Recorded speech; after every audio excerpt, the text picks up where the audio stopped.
Hello, and welcome to the Bore You to Sleep podcast, the podcast that will hopefully help you get to sleep. My name is Teddy, and I'm going to read a story from an old book.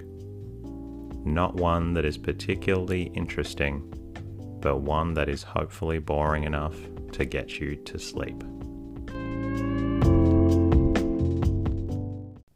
On tonight's episode of the Bore You to Sleep podcast, we're listening and reading Adventures of Huckleberry Finn by Mark Twain, originally published in 1884. If you've been enjoying the podcast, that's fantastic. Thanks to everyone who has left a comment, and I'm glad it's helping. If it's also helping you, well, I would love to hear from you. Please leave a comment or rating in your podcast app. It allows me to bring more and more episodes, which I really enjoy, especially if it's helping everyone get a good night's rest. In the meantime, relax, and hopefully this book makes you feel sleepy. Adventures of Huckleberry Finn by Mark Twain. Chapter 1. You don't know about me without you have read a book by the name of The Adventures of Tom Sawyer. But that ain't no matter.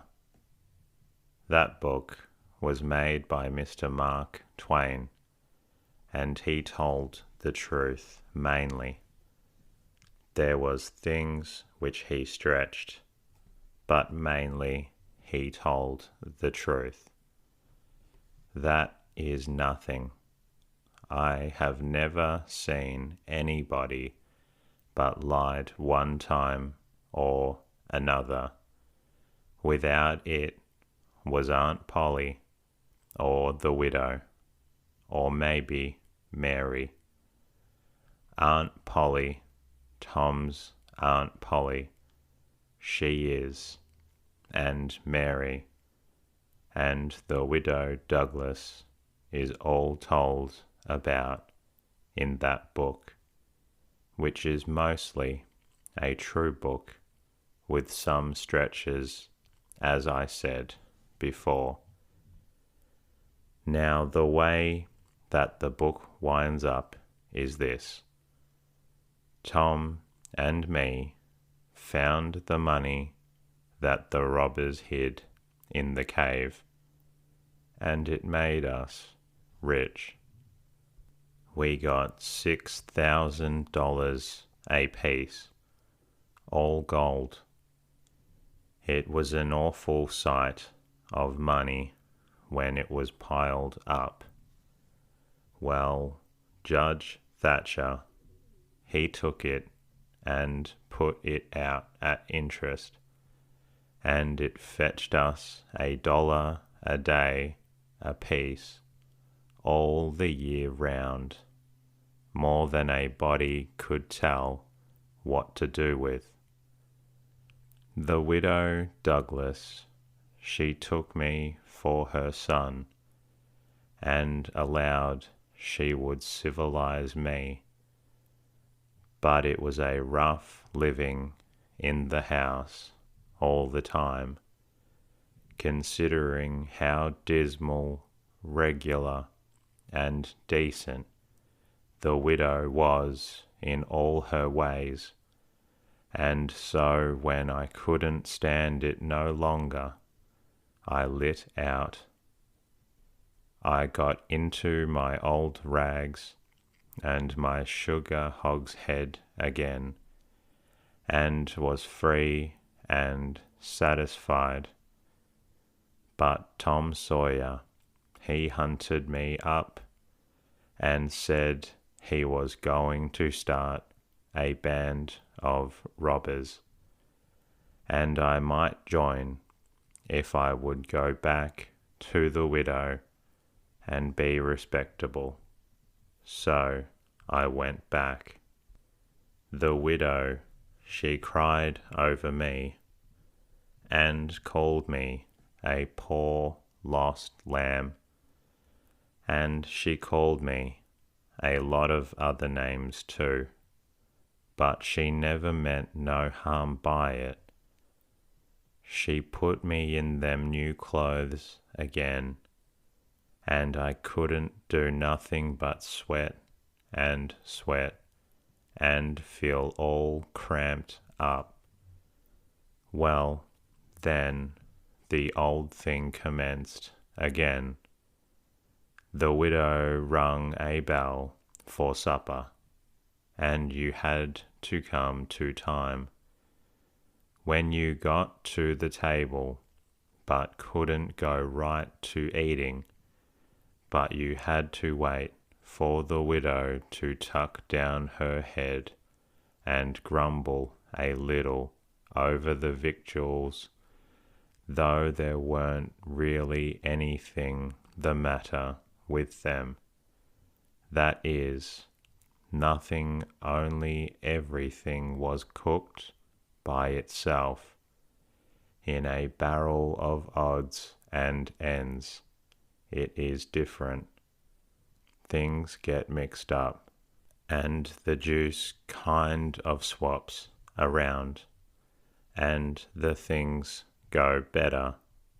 After supper, she got out her book and learned me about Moses and the bulrushes, and I was in a sweat to find out all about him. But by and by she let it out that Moses had been dead a considerable long time, so then I didn't care no more about him, because I don't take no stock in dead people. Pretty soon I wanted to smoke, and asked the widow to let me, but she wouldn't. She said it was a mean practice and wasn't clean, and I must try to not do it any more. That is just the way with some people. They get down on a thing when they don't know nothing about it.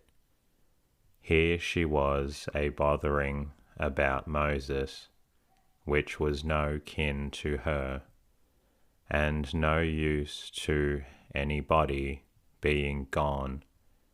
You see, yet finding a power of fault with me for doing a thing that had some good in it.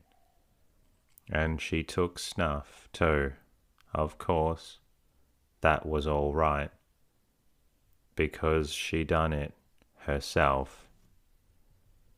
Her sister, Miss Watson, a tolerable slim old maid with goggles on, had just come to live with her, and took a set at me now with a spelling book.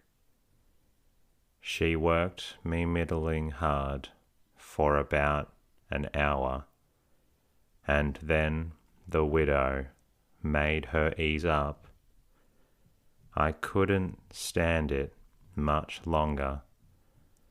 Then for an hour it was deadly dull, and I was fidgety.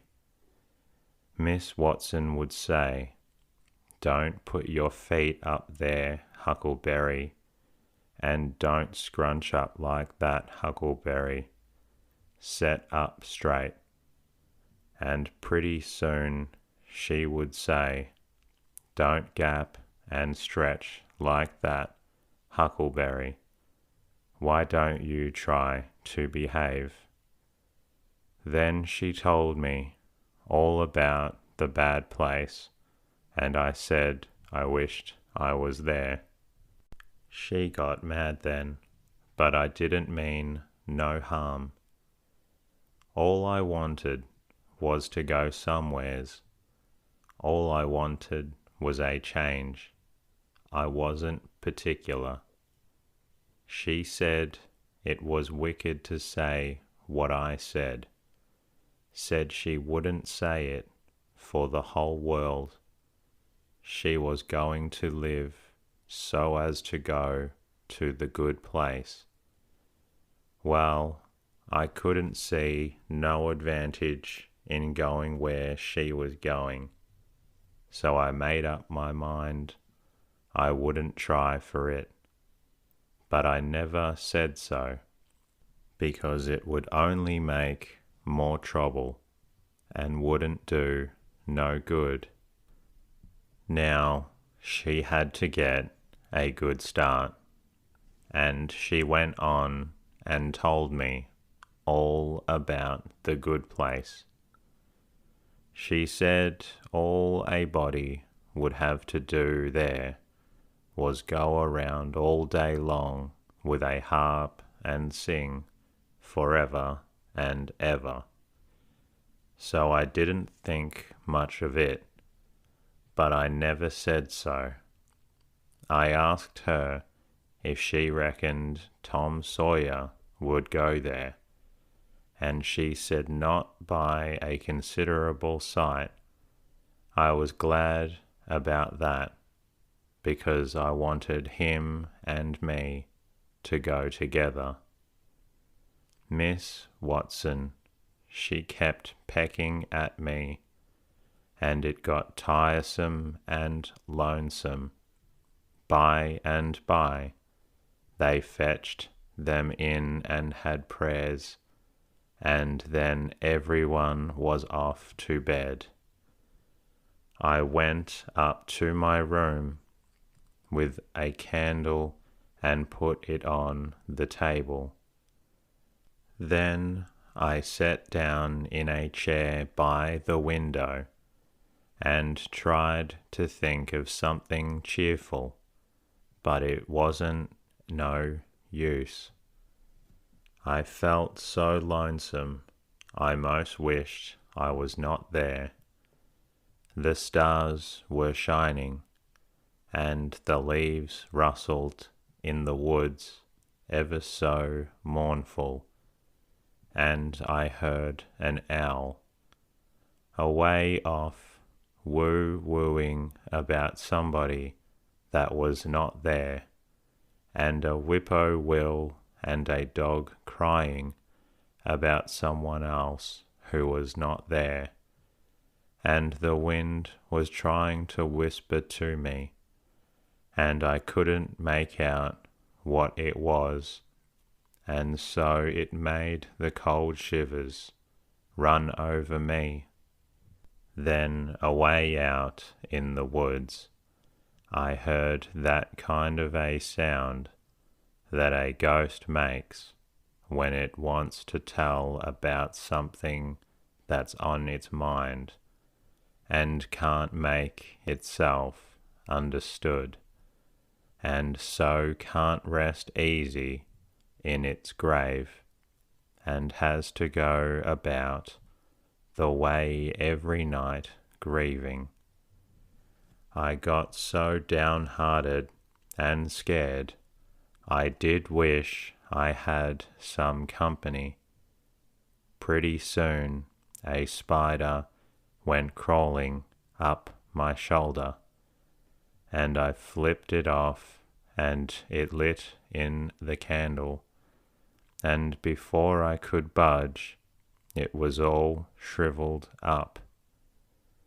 I didn't need anybody to tell me that was an awful bad sign and would fetch me some bad luck. So I was scared and most shook the clothes off me. I turned and got up around in my tracks 3 times and crossed my breast every time, and then I tied up a little lock of my hair with a thread to keep witches away. But I had no confidence. You do that when you've lost a horseshoe that you found, instead of nailing it up over the door. But I hadn't ever heard anybody say it was any way to keep off bad luck when you'd killed a spider. I sat down again, shaking all over, and got out my pipe for a smoke, for the house was all as still as death now, and so the widow wouldn't know.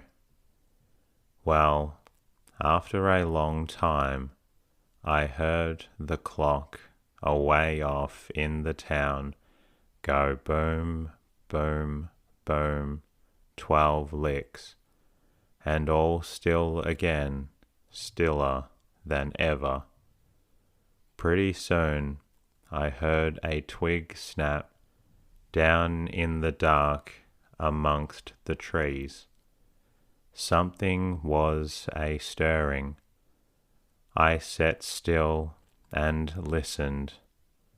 Directly I could just barely hear a meow, meow, as soft as I could, and then I put out the light and scrambled out of the window onto the shed. Then I slipped down to the ground and crawled in among the trees, and sure enough, there was Tom Sawyer waiting for me. Chapter 2. We went tiptoeing along a path amongst the trees back towards the end of the widow's garden, stooping down so as the branches wouldn't scrape our heads. When we was passing by the kitchen, I fell over a root and made a noise. We crouched down and laid still. Miss Watson's servant named Gin was sitting in the kitchen door. We could see him pretty clear, because there was a light behind him. He got up and stretched his neck out a minute, listening. Then he says, "Who's there?" He listened some more, then came tiptoeing down and stood right between us. We could nearly have touched him. Well, likely it was minutes and minutes. There wasn't a sound, and we all there so close together. There was a place on my ankle that was starting to itch, but I didn't dare scratch it. And then my ear begun to itch, and next my back, right between my shoulders. It seemed like I'd die if I couldn't scratch. Well, I've noticed that thing plenty times since. If you are with the quality, or at a funeral, or trying to go to sleep when you ain't sleepy, if you are anywheres where it won't do for you to scratch, why you will itch all over in upwards of 1,000 places. Pretty soon Jim says, "Say, who is you? Where is you? Dog, my cats, if I didn't hear something." Well, I know what I's going to do. I's going to set down here and listen till I hears it again. So he sat down on the ground between me and Tom. He leaned his back up against a tree and stretched his legs out till one of them almost touched mine.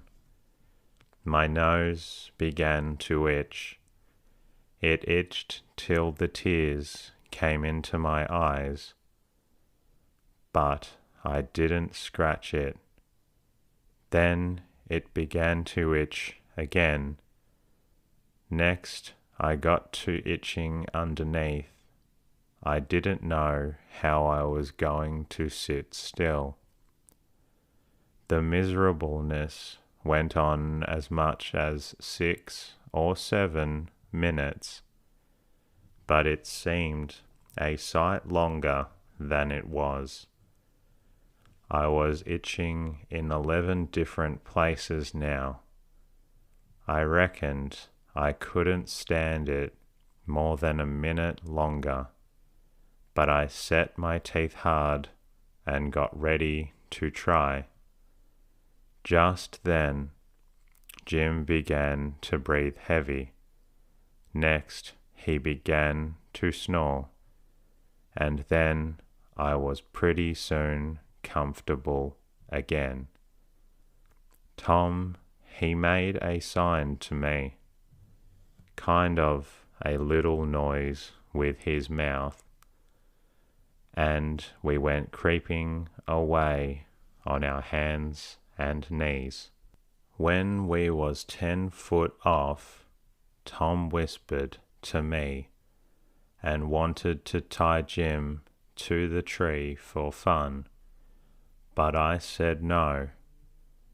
He might wake and make a disturbance, and then they'd find out I wasn't in. Then Tom said he hadn't got enough candles, and he would slip into the kitchen and get some more. I didn't want him to try. I said Jim might wake up and come, but Tom wanted to risk it, so we slid in and got 3 candles, and Tom laid 5 cents on the table for pay. Then we got out, and I was in a sweat to get away.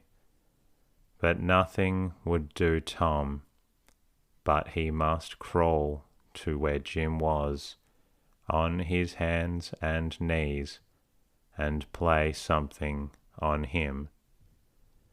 I waited, and it seemed a good while. Everything was so still and lonesome.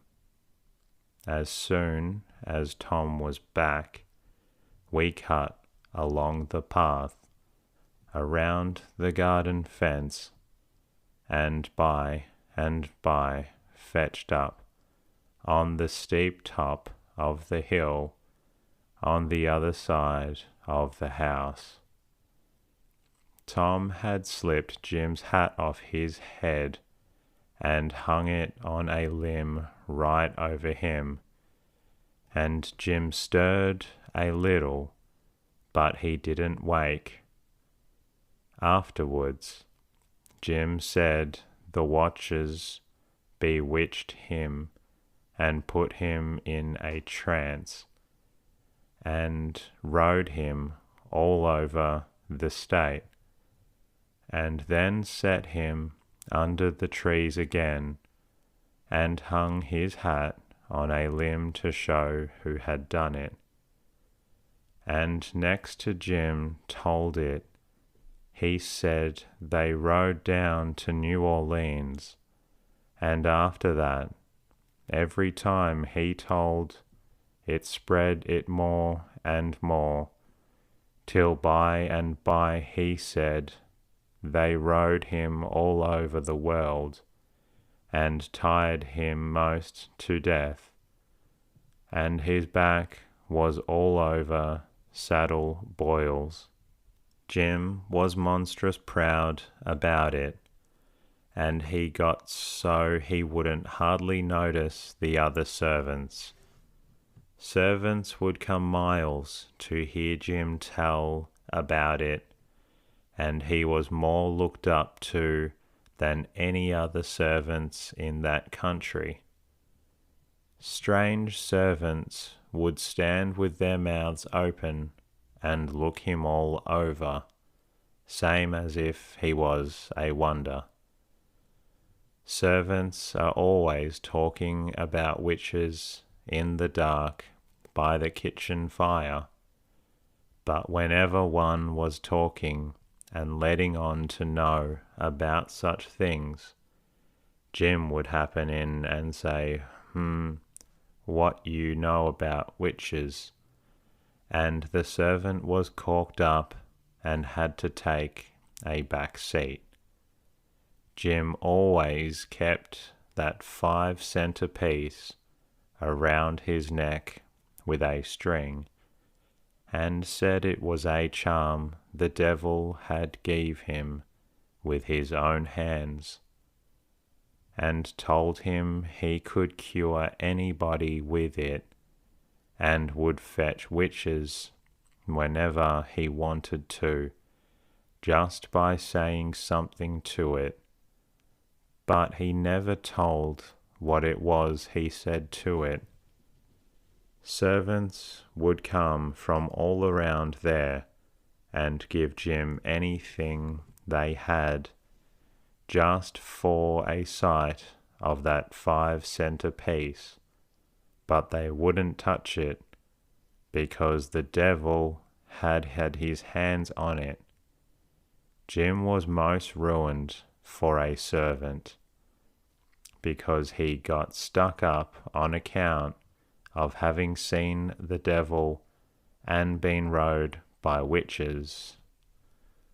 Well, when Tom and me got to the edge of the hilltop, we looked away down into the village and could see 3 or 4 lights twinkling, where there was sick folks maybe, and the stars over us was sparkling ever so fine, and down by the village was a river, a whole mile broad, and awful still and grand.